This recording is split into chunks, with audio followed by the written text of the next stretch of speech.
నమో ఓంకారేశ్వర నమో నమః. అందరికీ నమస్తే అండి. Welcome to our channel. ఎలా ఉన్నారందరూ? మీరంతా క్షేమంగా ఉండాలి అని ఆశిస్తూ ఓంకారేశ్వర్లో భాగంగా ఇది లాస్ట్ వీడియో అండి. ఇప్పుడు మనం స్ట్రీట్ షాపింగ్కి వెళ్ళబోతున్నాము. దీనికి ముందర కూడా చాలా వీడియోస్ పెట్టానండి. టూర్స్కి సంబంధించినటువంటి వీడియోస్ అయితే వెంటనే వెళ్ళవు. వాళ్ళకి ఆ ఇన్ఫర్మేషన్ అవసరమైనప్పుడు వాళ్ళు వెళ్ళినప్పుడు మాత్రమే చూస్తారు. బట్ మన ఛానల్ని రెగ్యులర్గా ఫాలో అయ్యేటువంటి ఫాలోవర్స్ అయినా సబ్స్క్రైబర్స్ అయినా చాలా మంచి కంటెంట్ తోటి వీడియోస్ పెట్టానండి. మీరే చూసినటువంటి భావన పొందడం మాత్రమే కాదు, నాతో పాటు యాత్ర చేసినటువంటి అనుభూతి కూడా కలుగుతుంది అని చెప్పి నేను నమ్ముతూ ఉన్నాను. ఒక్కసారి మీకు ఖాళీ ఉన్నప్పుడు వీడియోస్ అన్నీ చూసి మీ అభిప్రాయాలు కామెంట్లో పెట్టండి. మీ అందరి కామెంట్స్ నేను చదువుతున్నానండి. నిజంగా చాలా ధన్యవాదాలు. మీరిచ్చే కామెంట్సే నెక్స్ట్ వీడియో ఇంకెంత బాగా మీకు ప్రజెంట్ చేయాలా అనేటువంటి ఉత్సాహాన్ని నాలో పెంచుతోంది. ఇప్పుడు మనం ఓంకారేశ్వరంలో స్ట్రీట్ షాపింగ్ చూస్తున్నాము. ఓంకారేశ్వరంలో ఉండేటువంటి స్ట్రీట్ షాపింగ్ ఉండేటువంటి ప్రాధాన్యత నార్మల్గా అన్ని పుణ్యక్షేత్రాలకి వెళితే అక్కడ ఇక్కడ ఉండేటువంటి వస్తువులు లాంటిది కాదండి. ఇక్కడ దొరికేటువంటి, ఇక్కడ మనం చూడబోయేటువంటి విశేషాలన్నీ కూడా ఈ ప్రపంచంలోనే, ఇంకా చెప్పాలి అంటే మన హిందుత్వంలో, మన ఆధ్యాత్మిక ప్రపంచంలోనే నెంబర్ 1 అన్నమాట. అటువంటి నర్మదా బాణ లింగాల షాపింగ్ అనేది మీరు చూస్తూ ఉన్నారు. ఇవన్నీ కూడా మన శక్తికి మించే ఉంటాయండి. శక్తి అంటే మనం డబ్బులు పెట్టి కొనుక్కోవాలన్నా, మనం పూజ చేయాలన్నా మీరు ఏ విధంగా భావిస్తారో అన్ని విధాలుగా కూడా తీసుకోవచ్చు. ఒక పూజ చేయాలన్నా మన శక్తికి మించి శివయ్యను ఇక్కడ కొనుక్కున్న తర్వాత పూజ చేయాల్సి వస్తుంది. మనం డబ్బులు పెట్టాలి అన్నా కూడా మనం అనుకున్నటువంటి రేట్లలో అయితే రావు. ఎందుకు వీటికి ఇంత ప్రాధాన్యత? ఇక్కడ మాత్రమే దొరుకుతాయి. ప్రపంచంలో నర్మదా బాణలింగాలు మన ఊర్లో ఉండేటువంటి పూజా స్టోర్లో దొరికినా కూడా మీకు లభ్యమయ్యేది నర్మదమ్మ ఒడిలోనే అనమాట. మీలో చాలామందికి ఆల్రెడీ తెలుసు అనుకుంటున్నాను. తెలియని వాళ్ల కోసం కాస్త వివరంగా, మనం షాపింగ్ చేస్తూ ఇప్పుడు ఒక తెలియనటువంటి వ్యక్తితో కావచ్చు, లేదా మన పక్కన మన ఫ్రెండో మన బంధువులో ఉన్నప్పుడు మనం మాట్లాడుకుంటూ షాపింగ్ ఎలా చేస్తామో అలాగే మీ అందరితో మాట్లాడుతూ షాపింగ్ చూపించేస్తాను. ప్రైజెస్ ఏవి మెన్షన్ చేయట్లేదు. ఏ షాప్లో ఉండే ప్రైస్ పక్క షాప్లో ఉండదు. ఏ ఒక్క శివలింగం ఒకేలా ఉండదు. ఏ ఒక్క ఆకృతి కావచ్చు, షేప్ కావచ్చు, సైజ్ కావచ్చు ఒకేలా ఉండదండి. బట్ మధ్యలో మీకు నేను చూపిస్తూ వెళ్తాను. అక్కడ ఉండే స్ట్రీట్ షాపింగ్ మొత్తం చూపిస్తూ కొన్ని విశేషాలు మనం తెలుసుకోవాల్సినవి ఉన్నాయి.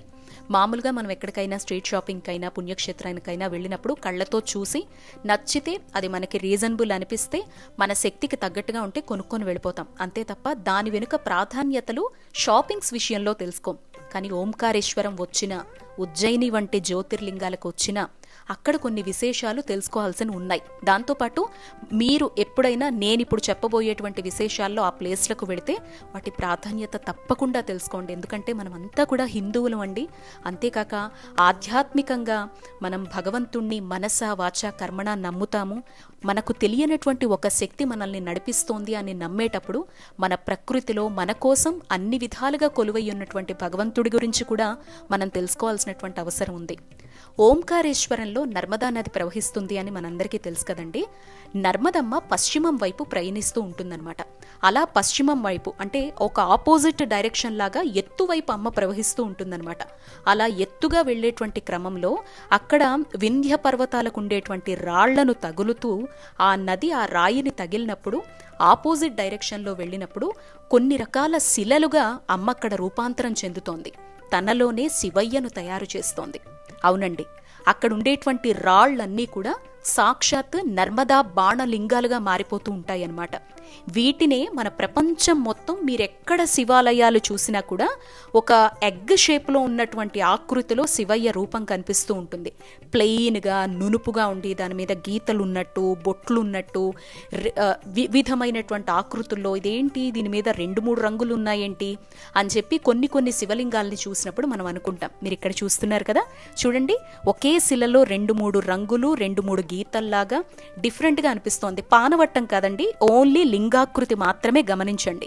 వీటిని నర్మదా బాణలింగాలు అంటారు.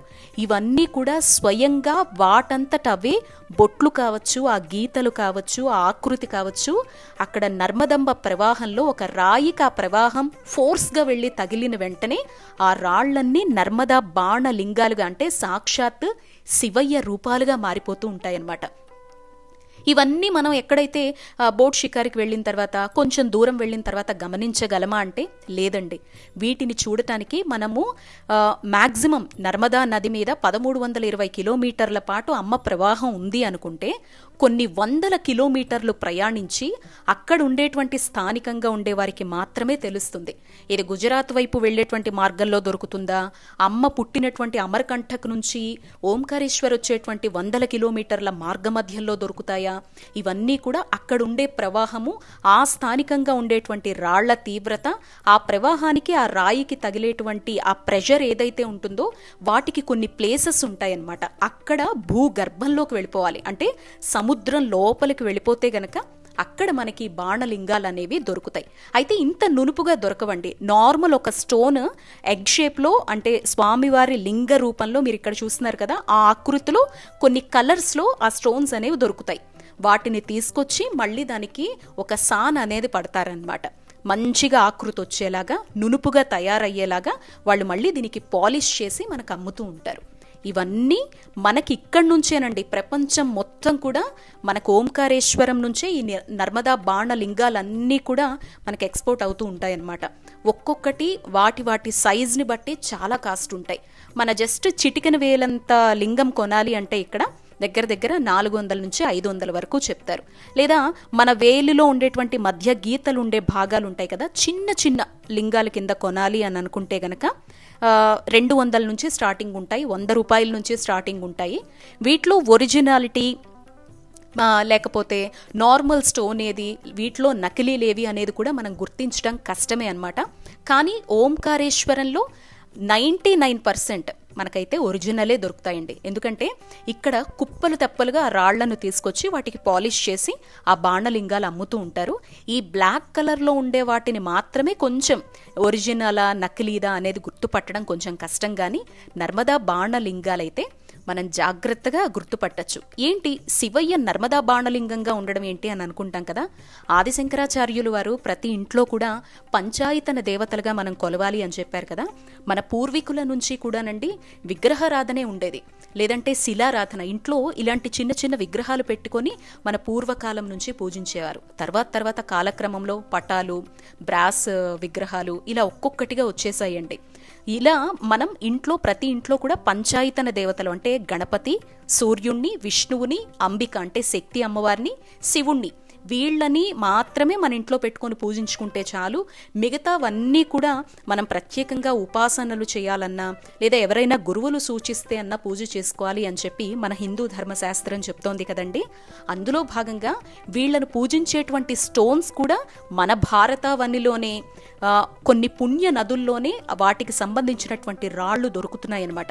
ఇప్పుడు గణపతిని తీసుకున్నారంటే మన ఛానల్లో మీరు చూసే ఉంటారు, మా ఇంట్లో సోనభద్ర శిల రూపంలో స్వామివారు వచ్చారు అని చెప్పి మధ్య ఒక రెడ్ స్టోన్తో గణపతిని మీకు నేను చూపించాను.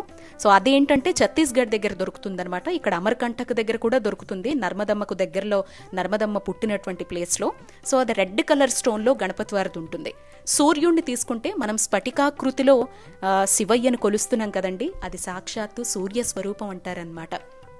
ఇది మనకి తమిళనాడు దగ్గర తంజావూరు దగ్గర ఉండేటువంటి ప్రాంతంలో నదిలో దొరుకుతాయండి. విష్ణువుకు సంబంధించి సాలిగ్రామ రూపంలో కొలుస్తాం. ఇదేంటంటే గండకీ నది అని నేపాల్లో ఉంటుంది, తెలుసు కదా మీ అందరికీ కూడా, వినే ఉంటారు. సో అక్కడ దొరుకుతుందనమాట ఈ స్టోన్. అంబిక అంటే అమ్మవారికి సంబంధించినటువంటి అంబికా శిల అని చెప్పి మనకి శ్రీకాళహస్తి దగ్గర స్వర్ణముఖి నదిలో దొరుకుతుందండి, అమ్మవారికి సంబంధించిన శిల అనమాట. ఇక శివయ్యకు సంబంధించి బాణలింగాలుగా పిలిచేటువంటి లింగాలు మనకి ఇక్కడ నర్మదా నదిలోనే దొరుకుతాయన్నమాట. ఇవన్నీ కూడా పంచభూతాలకు ప్రతీకగా ఉన్నాయి. ఇప్పుడు శివయ్య భూమికి ప్రతీకగా ఉన్నారు, శక్తి అమ్మవారు నిప్పుకి, అదేవిధంగా విష్ణువు ఆకాశానికి, సూర్యుడు గాలికి, గణేశుడు నీటికి, పంచభూతాలు పంచాయతన దేవతలుగా కొలువయుండి శిలలు, నదులు, ఒకటా రెండా తీసే కొద్దీ ఎన్నో ఆధ్యాత్మిక విశేషాలండి. అటువంటి నర్మదా బాణలింగాలన్నీ దొరికేటువంటి స్థలమే మనకిక్కడ ఓంకారేశ్వరం అనమాట. నా ఉద్దేశంలో అండి, మనం ఎక్కడికైనా ఒక పుణ్యతీర్థానికి కావచ్చు, పుణ్యస్థలానికి కావచ్చు, క్షేత్ర సందర్శనకు కావచ్చు వెళ్ళినప్పుడు అక్కడ విశేషాలు మన పూర్వీకుల ద్వారా, మన పెద్దల ద్వారా, గురువుల ద్వారా, లేదా ఇప్పుడు సోషల్ ప్లాట్ఫామ్స్లో ఉండే ఇన్ఫర్మేషన్ ద్వారా తెలుసుకొని వెళితే అక్కడ ఉండే అనుభూతి మనకి చాలా రెట్లు పెరుగుతుందండి. మీకు తెలుసా, ఇక్కడ నాకు చూసే చిన్న రూపంలో ఉండే బాణలింగాన్ని చూస్తున్నంతసేపు కావచ్చు, పెద్ద రూపంలో ఉన్న స్వామివారిని చూస్తున్నంతసేపు ఎంత పులకింతో. ఇక్కడ మనం చూసే పానవట్టాలు ఉన్నాయి కదా, వీటన్నింటినీ కూడా స్టోన్స్ వైజ్ వాళ్లే తయారు చేస్తారండి. పైనుండేటువంటి బాణలింగం, స్వామివారి లింగ రూపం ఏదైతే ఉందో అది మాత్రమే వివిధ ఆకృతుల్లో మనకక్కడ నదిలో దొరుకుతాయి. వాటన్నింటినీ తీసుకొచ్చి వీళ్ళు అమ్ముతూ ఉంటారు. ఇప్పుడు జస్ట్ మీకు చేత్తో పట్టుకున్నది 1000 అబోవ్ చెప్పారండి. పెద్ద పెద్దవి చూస్తున్నారు చూసారా, అవి 1,00,000, 2,00,000. మనం టెంపుల్స్లో చూసేటువంటి బాణలింగాలు ఏవైతే ఉంటాయో అవి 2,00,000, 3,00,000 అంతంత కాస్ట్ ఉంటాయి. ఎందుకంటే వాటిని తీసుకొచ్చి వాటికి సానబెట్టి అసలు అవి అంత పెద్ద శిల రూపంలో దొరకడం, వాటిని జాగ్రత్తగా తీసుకురావడం, అక్కడి నుంచి మనం ఉండేటువంటి ప్రాంతానికి తేవడం, ఇదంతా కూడా ప్రయాసతో కూడుకున్నది మాత్రమే కాదండి. వీటిని వీళ్ళిక్కడ ఒక చిన్న లింగాన్ని కూడా ఎంతో పవిత్రంగా భావిస్తారు. ఇవన్నీ కూడా అసలు చెక్కనటువంటి స్వయంభూలుగా ఇంకా దొరుకుతున్నారు అనేటువంటి పవిత్రమైనటువంటి నర్మదమ్మలో దొరికేటువంటి శివయ్య రూపాలన్నమాట. ఇది ఓంకారేశ్వరంలో మాత్రమే ఉండేటువంటి ప్రత్యేకత అండి. అయితే ఇన్ని శివలింగాలు చూసాం కదా, వెళ్ళినప్పుడు కుప్పలు తెప్పలుగా తెచ్చేసుకొని మన ఫ్రెండ్స్కి కావచ్చు, బంధువులకు కావచ్చు పంచేద్దాము అని అనుకుంటే చాలా పెద్ద పొరపాటండి. మనం ఎవరికైనా ఒక శివలింగం ఇచ్చాము అంటే అందుకునే వాళ్ళకి కూడా అర్హత ఉండాలండి. వాళ్ళు నిత్యం దీపారాధన చేసి ఉండాలి. మన ఇంటికి శివయ్య వచ్చారు అంటే అభిషేకాదులు చెయ్యాలి, నైవేద్యం వంటివి పెట్టాలి. అది చిన్న లింగమైనా పెద్ద లింగమైనా కూడా మన ఇంట్లో స్వామివారికి ప్రత్యేకమైనటువంటి స్థానాన్నిచ్చి ప్రత్యేక ఆరాధన చేస్తాము అని అనుకుంటేనే అవి బహుమతుల కింద తీసుకురావడమైనా ఎవరికైనా ఇవ్వడం లాంటివి చెయ్యాలి. లేకపోతే అదొక పెద్ద దోషం కింద మిగిలిపోతుంది. ఇన్ని కళ్ళకి ఇంపుగా కనిపిస్తున్నాయి కదా, కనపడిన వాళ్ళందరికీ పంచేద్దాము, లేకపోతే టెంపుల్లోనో తులసికోటలోనో పెట్టేస్తే, లేకపోతే మళ్ళీ ఎక్కడో వెళ్ళినప్పుడు నదిలో కలిపేస్తే సరిపోతుంది కదా అని అనుకుంటే గుర్తుపెట్టుకోండి, ఇటువంటివి స్వయంభూగా దొరికేటువంటి లింగాలండి. సాక్షాత్తు ప్రతి రాయిలోనూ స్వామివారు కొలువై ఉంటారు. ఇక్కడ ఉండే ప్రతి నామము, ఆ రాతి మీద ఉండేటువంటి ఆ గీతలకు ఆధ్యాత్మికంగా ఉండేవాళ్ళు ఇది ఎటువంటిది, ఇది త్రిశక్తి స్వరూపమా, ఇందులో ఏ దేవతలు ఉన్నారు, ఇందులో నవగ్రహాలు ఉన్నారా, ఇందులో ఏ దేవతలు కొలువై ఉన్నారు అనేది కూడా ఆధ్యాత్మికంగా ఉండేవాళ్ళు చెప్పగలుగుతారండి. ఆ ఏదైతే ఆకృతిలో కనిపిస్తున్న నామాలున్నాయో, గీతలున్నాయో వాటికి కూడా అర్థాలుంటాయంటండి. అంత పవిత్రమైనవి. మనం ఎవరికైనా ఇవ్వాలి అనుకున్నా, తేవాలి అనుకున్నా 1కి 10 సార్లు ఆలోచించి తెచ్చుకోవాలండి. మీకు తెలుసు, మా ఇంట్లో నేను కొలుస్తాను అన్నా, పూజిస్తాను అని తెలిసినా ఇక్కడ ప్రతి లింగాన్ని చూసి దండం పెట్టుకున్నానే తప్ప ఒక్కటి కూడా కొనేటువంటి ప్రయత్నం చేయలేదు. స్వామివారికి మనస్ఫూర్తిగా దండం మాత్రమే పెట్టుకున్నానండి. సో ఎప్పుడైనా మీకు ఉపయోగపడుతుందని చెప్తున్నాను. చాలా కనిపిస్తున్నాయి కదా, తక్కువ కాస్ట్ కదా, ఎక్కువ కదా, ఆకృతులు బాగున్నాయి కదా, స్వామివారు అందంగా ఉన్నారు కదా అని చెప్పేసి కొని తెచ్చేసుకుంటే దానికి తగ్గటువంటి అర్హత మనం కల్పిస్తాము, దానికి తగినటువంటి పూజలు అందిస్తామా లేదా అనేది చాలా చాలా ముఖ్యమండి. జనరల్గా తయారు చేసినటువంటివి కావచ్చు, లేకపోతే మిగతా లోహాల్లో ఉన్నటువంటి శివలింగాలు అనుకోండి, ఓకే, వాటిని కొంతవరకు కూడా మనం వేరే విధంగా భావించి వాళ్ళు చేయలేకపోయినా మనం తీసుకొని పూజ చేయడమా, లేదా అది వాళ్ళ పాపం కిందే వస్తుందని వదిలేయడమా లాంటివి చేస్తాము. బట్ ఇటువంటి పుణ్యక్షేత్రాల్లో ముఖ్యంగా ఈ ఏవైతే పంచభూతాలుగా కొలువై ఉన్నటువంటి స్టోన్స్తో ఉన్నటువంటి పంచాయతన దేవతలకు సంబంధించిన ఉన్నాయో వాటి విషయంలో జాగ్రత్త పడటమే మంచిదని మాత్రం నేను చెప్పగలనండి. చూస్తున్నారుగా, వివిధ రంగుల్లో స్వామివారు ఇక్కడ కొలువై ఉంటారు. సో కాస్ట్ కూడా చెప్పాను కదండి, చాలా పెద్దగా అన్నమాట. అంటే లక్షలు, 2 లక్షలు, 3 లక్షలు, 10 లక్షలు ఆ రేంజ్లో కూడా ఉంటాయి. ఇక్కడ ఏదైతే స్టోన్ ఉంటుందో ఆ స్టోన్తో చెక్కే పానవట్టాలు తయారు చేస్తారు వీళ్ళు. నందీశ్వరుణ్ణి తయారు చేయడము ఇవన్నీ కూడా ఉంటాయి. అండ్ బ్రాస్ ఐటమ్స్ అయితే మాత్రం కొంచెం కాస్ట్లీ అనిపించాయండి. ఇలా ఓంకారేశ్వరంలో అయితే మన టూర్ మొత్తం కంప్లీట్ అయిపోయింది. నేను మార్నింగ్ ఇక్కడ 6:30 to 7 o'clock మధ్యలో అనుకుంటా, 7:30 మధ్యలో అక్కడికి వస్తే మధ్యాహ్నం 2:30 నుంచి 3 మధ్యలో మొత్తం ఓంకారేశ్వరం, మమలేశ్వరము, అక్కడ నర్మదా నది స్నానము, షాపింగ్స్ అన్నీ కంప్లీట్ చేసుకున్నాను. మనం ఇక్కడ తినడానికైతే ఫుడ్ పెద్దగా అవైలబిలిటీ ఉండదండి. ఇక్కడ నుంచి ఒక 10 కిలోమీటర్లు మనం జర్నీ చేస్తే గనక, అంటే బ్యాక్ వస్తాం కదా, ఇండోర్ వైపు వచ్చేటువంటి మార్గంలో మీరు గమనిస్తే గనక మీకు ఈ హోటల్ చాలా చాలా బాగుందండి. ఫుడ్ అయితే ఇక్కడ అద్భుతంగా ఉంది. రైస్ రైస్ దొరికింది ఇక్కడ నాకు.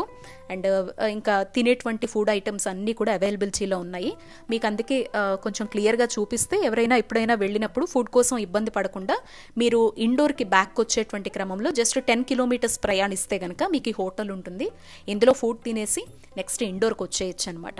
ఇండోర్ నుంచి కావచ్చు, లేదంటే ఇండోర్లో రైల్వే స్టేషన్ అయినా, లేదా ఓంకారేశ్వరంలో రైల్వే స్టేషన్స్ అయినా మీరు ఎలా అయితే బ్యాక్ టు ట్రావెల్ అనుకుంటున్నారో అలా మీరు చేసుకోవచ్చు. ఎవరైనా ఉజ్జయిని వెళ్ళి ఓంకారేశ్వర్ బ్యాక్ అయ్యేవాళ్ళు, ఓంకారేశ్వరంలో రైల్వే స్టేషన్ ఉందండి, బట్ ఫ్లైట్కే వెళుతున్నారు అని అనుకుంటే మాత్రం బ్యాక్ టు ఇండోర్ రావాల్సి ఉంటుందన్నమాట. అలా వచ్చే క్రమంలో ఇక్కడ ఫుడ్ ఫెసిలిటీ అయితే చాలా బాగుంది.